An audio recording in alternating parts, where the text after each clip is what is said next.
Mm.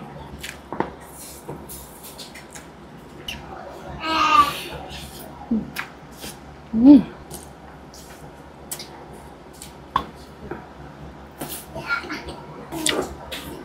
Hi guys! Kain tayo. So, ang ulam natin for today ay adobong manok kasi sobrang namimiss nyo na to. Alam ko yan.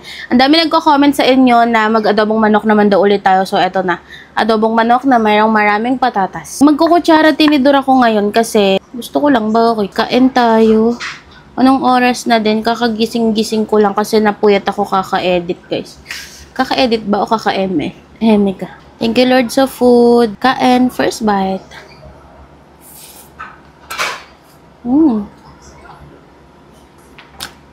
Sarap.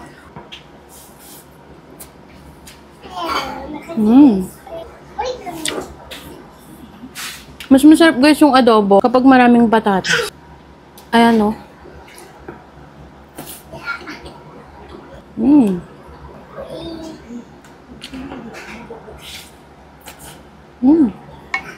Kain na din kayo dyan guys.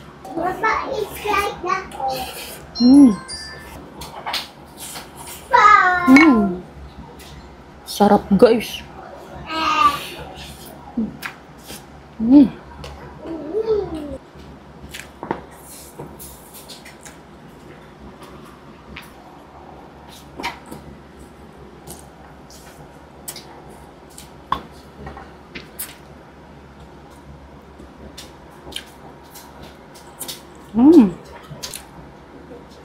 Sarap.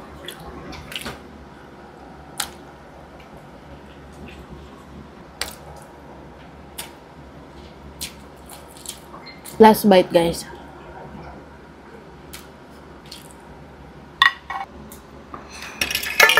Tapos na ako kumain guys. Mag-comment kay Jennifer na pa yung gusto nyo kainin ko. Yun lang. Thanks for watching. Bye!